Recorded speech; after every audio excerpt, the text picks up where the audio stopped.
Bonjour à tous, merci d'être venus. Je vais vous présenter rapidement donc l'enquête œnologique qu'on fait tous les ans au niveau national. Je vais aller un petit peu rapidement, mais vous pouvez retrouver cette enquête sur notre stand, sur le site de Vignerons Bio Nouvelle-Aquitaine et sur le site de l'ITAB, vous aurez tout le détail de cette enquête.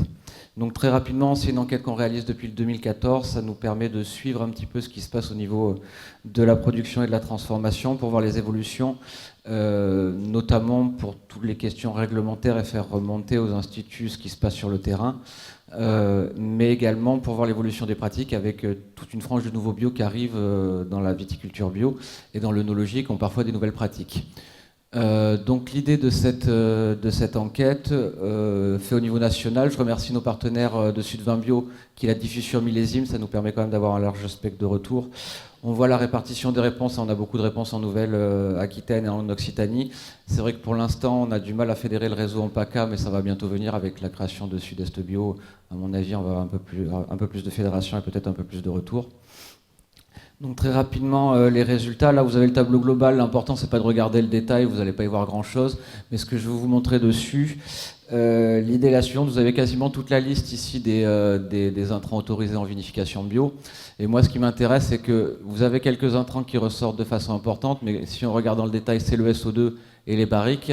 Et après, sur le gros du reste des intrants, là où vous avez des fermentations spontanées, vous êtes sous la barre des 30%, donc on a quand même une utilisation assez raisonnée des outils. Autre point intéressant, c'est qu'on voit que la quasi-majorité des outils sont utilisés. Donc on est bien dans ce qu'a voulu faire le législateur autour de cette réglementation-là, c'est d'avoir les outils nécessaires en cas d'impasse. L'idée, c'est pas d'utiliser toute la liste des produits qui sont à disposition, mais si jamais on a une problématique, on a des outils à notre disposition pour répondre à ces problèmes-là. Je voulais m'arrêter sur un petit point parce que ça va être une des grandes thématiques de la matinée. C'est les vins sans SO2. Voilà.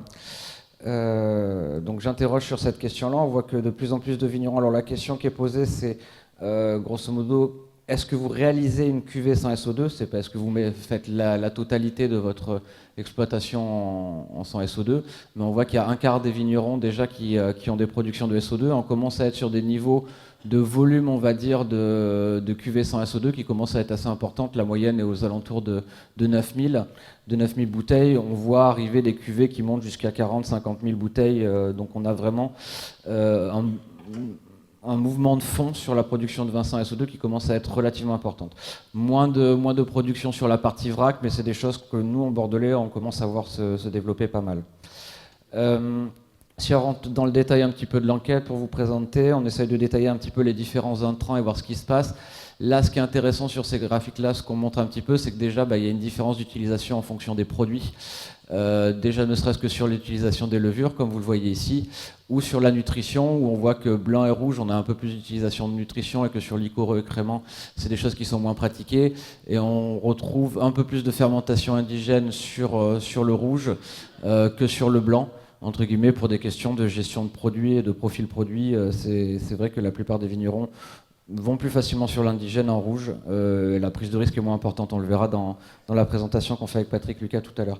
Sur tout ce qui est intrants de clarification et différentes colles, on retrouve un petit peu la même chose avec les blancs qui sont des utilisateurs un peu plus importants de produits de collage pour gérer les itinéraires produits, ce qui paraît relativement logique.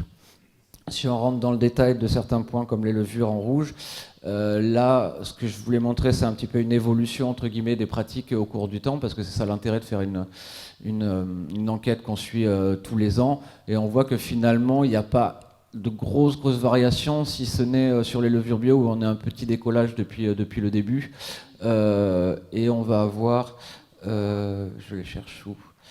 Vous avez les pieds de cuve, la pratique des pieds de cuve qui est en train de se stabiliser, elle a un peu augmenté dans les années où on a pas mal diffusé sur les pieds de cuve, et on voit que l'utilisation des nouvelles techniques qu'on va évoquer cet après-midi de non-Saccharomyces c'est en train quand même d'arriver, on a un pourcentage assez important qui arrive, et puis toujours cette utilisation de bactéries lactiques qui reste quand même relativement faible pour l'instant, plutôt utilisée justement dans les cas que j'évoquais tout à l'heure quand des problématiques arrivent. On retrouve la même chose sur les phosphates d'ammonium, on a des évolutions en fonction des millésimes, donc ça va être très dépendant de l'effet millésime et de la capacité fermentaire des mous, on va dire, et puis aussi des stress hydriques qu'il y a eu au vignoble. Donc on voit des variations en fonction des années. Pour avoir un peu plus de détails sur ces questions-là, on le fait en Aquitaine, il faut rentrer dans le détail des régions pour reprendre un petit peu ce qui s'est passé d'un point de vue millésime, pour comprendre un petit peu plus les évolutions. C'est plus intéressant de regarder d'un point de vue régional. Je vais assez rapidement sur cette DAPO, mais moi ce qui m'intéresse un petit peu, c'est qu'on voit une utilisation de barriques importante et une utilisation du SO2 qui est quand même relativement encore importante, mais il y a des choses assez intéressantes comme les copeaux, que ce soit en élevage ou en vinification. On voit qu'il y a quand même une utilisation qui est relativement importante. La gomme arabique aussi, le chiffre est assez surprenant, mais on a quand même une utilisation de la gomme arabique qui est assez importante. Donc voilà, après... Donc grosso modo, pour aller très vite et pour conclure, ce qui ressort depuis plusieurs années sur cette enquête, c'est quand même une utilisation très raisonnée des intrants. C'est pas parce qu'on a une liste que certains qualifieront d'importante d'intrants qui sont forcément utilisés. Il faut voir aussi que ces intrants et la liste de ces intrants est faite en fonction de leur... comment vous dire, on les évalue, c'est un peu ce qu'on va vous présenter avec Laurent derrière, en fonction de leur intérêt économique, surtout de leur intérêt... on va dire environnemental, les problématiques de santé. C'est tous ces points-là qu'on essaie d'aborder, qu'on essaie de voir. Et on voit que les vignerons font une bonne utilisation, parce que hormis le SO2, on a quand même une utilisation assez faible de ces produits.